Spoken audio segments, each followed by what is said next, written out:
you know, I had clients who were in such dire situations that all I could do was really help buffer them against that.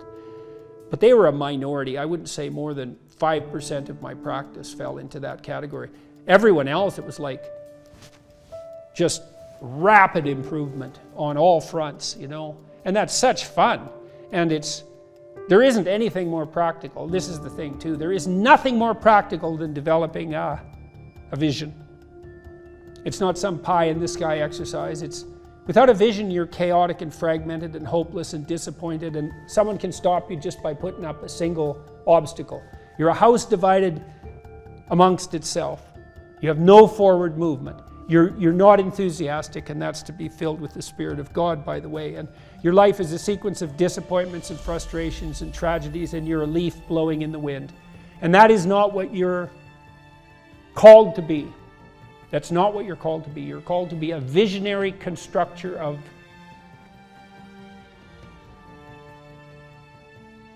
the paradisal vision. Mm-hmm. Really? Really? That's who you are.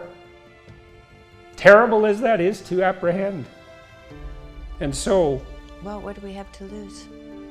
We already will lose everything we have to lose.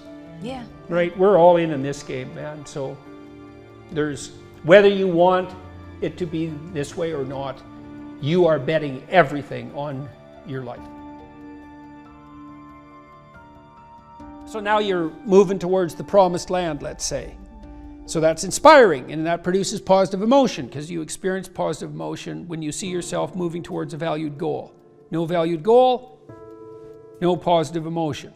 That's how your systems are set up psychophysiologically. On the negative front, well, maybe anger and bitterness and fear stop you. Okay, so what do you do with them? Okay, now, take good stock of your sinful nature, let's say. You know what temptations you're prone to and what knock you off the beaten track, and maybe you feel guilty about it. You know where your weaknesses are, and you probably have some idea of just what kind of hell you could inhabit if you let those weaknesses get the upper hand. So why don't you just write about that for 15 minutes? So let's say this isn't what you could have in 5 years. It's the pit you could dig for yourself if you decided to, you know, just sit there or dig. Everyone has a sense of that, you know, for some people. My temptation probably would have been alcohol. It calmed me in social situations. It made me feel a closer kinship to people, and it was a pretty good stimulant. And so it was a really good drug for me, and I enjoyed it quite a lot, too much. But I learned that I had better things to do.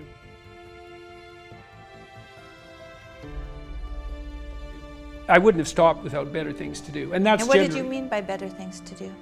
Well, I was writing my book, Maps of Meaning, when I was still carousing as a graduate student. I'd started to put my life together by that point quite a bit, but I was still a party animal and very social. And but I found that I couldn't think hungover.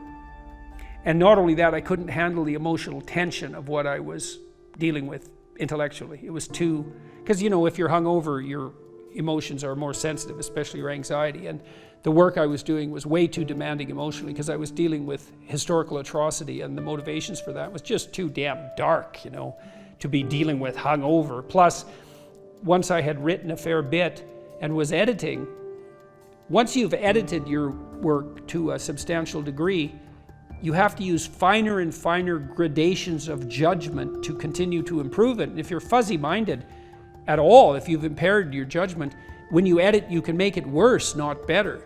And then I also realized that the only times I really regretted my actions was when I was drinking, because it disinhibits you, and that's fun. That can be really fun. But I'd wake up the next day and think, yeah, I was a little too provocative, I was a little too aggressive, I was a little too mean-spirited in my wit, a little too egotistical, or maybe more than little on all of those fronts. A little careless in my choice of partner, a little uncontrolled in my social behavior in places I shouldn't have been, because, you know, I was starting to, well, I was a graduate student and a teacher by that point, and I was interacting with professors, say, in the social milieu. As the responsibility grew. Yeah, well, it wasn't time to be drunk. That just wasn't good. That worked in northern Alberta to some degree in some subcultures, but in those situations it just made me look like a fool. Well, it made me into a fool, not just look like one. And then when you and I got married, I didn't, and we were going to have kids, I thought, well, I'm not drinking when I have kids. Yeah, I wanted children. Yeah, and you know, you want to grow up at that point. And besides, I was ready to dispense with all of that by then. People are often afraid of moving forward, and no wonder. But you should be way more afraid of not moving forward. And so if you get that hell behind you, it's like, well, do I want to go there? Well, I don't have the effort or the energy. I'm not even sure that it's the right thing. It's like, well, do I want to go back there? It's like, no, definitely not that. And if you don't feel that, hell, then you're not nearly as motivated as you could be. Because if you have any sense of just exactly how bloody dismal and dark things could get, then, and that's right there for you. And that was one thing that... I thought it was helpful. I thought it was helpful when I did the future authoring to think about where I would go if I went to the wrong place. Why? Well, it's just good to know how you will fall apart. Yeah, well, that and then it's you possible? can. Well, and you can also ask yourself, and studying historical atrocity also helped me with that. It's like, well, do you want to be a what would you call a sadist? You're bitter and resentful. You want to hurt other people? Is that where you want to end up? You want to lie and deceive? Because that's where you end up if you lie and deceive. You want to be resentful and bitter? Because that's where you end up if you're resentful and bitter. Yeah, but sometimes, you know, people, they just don't know what to do about it. So your program helps them to make a plan. Yeah, well, and the plan is really, look, we're visionaries, man. Human beings are visionaries. Really. Well, I found when I did the self-authoring, the 15 minutes of writing that I did, the dreaming I did, yeah. when I wrote about my future and just dreamed of what it could be like if it was just what I wanted. Yeah. And then outlined the goals, because you outline goals after that in the future authoring. Those things that I had identified appeared in my life. Those. Yeah, well. And that was quite shocking to me. Well, the thing is, you look at the world through a goal-directed framework. And so when you switch your goals, what appears to you in the world switches. It's mystical in a sense, but in another sense, it's just understandable. It's like, well, if I look that way, I see the TV and the couch, and if I look this way, I see you in the chair. Well, that's not that mysterious, but what I've done is I've changed the reality that manifests itself to me just by changing the direction of my orientation. Well, we do that metaphysically as well. And so, for example, if you decide that you're going to be courageously trusting towards people when they offer you an opportunity, even though you're skeptical and timid, but you decide, no, I'm going to have some faith in people, so I'm going to be courageous and trusting, then when they open a door to you that's an opportunity, you'll think, oh, that's a door I could walk through, instead of thinking I'm moving into a trap. And it's the same reality in some sense, but the way that you're interacting with it changes. Well, it can change. It can invert. It can change so radically that it barely looks like you're living in the same world. There are a lot of potential interpretations that you can validly lay on the world, and some of them are extremely positive, and they still work.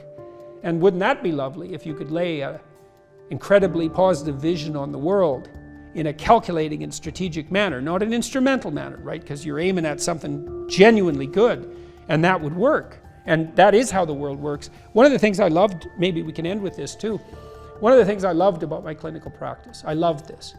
It was so good, and I miss it. We were always working, the best parts of me and my client were working together to make everything about their lives better. And it worked. You know, like I had lots of female clients who tripled their income in 4 years. They didn't even think that was possible. It's like, well, I don't make enough money, I'm barely making ends meet, single mothers, I have no idea what to do, I don't like my job. It's like, well, let's make a plan here. You know, what do you want? well, I'd like to make this much money. Why don't we double that? And just, because you're going to aim at something. Some people do make more money than that, so maybe it could be you. Well, is that even it's not even possible. It's like, well, let's just assume that maybe it's possible and see what you'd have to do. Well, you got to get your CV together. Well, it's full of holes. Okay, well, let's fix the holes. Okay, now you got to get a plan. Well, I'm not very good at interviews. Okay, let's practice interviewing till you're not just good at it, you're looking forward to it.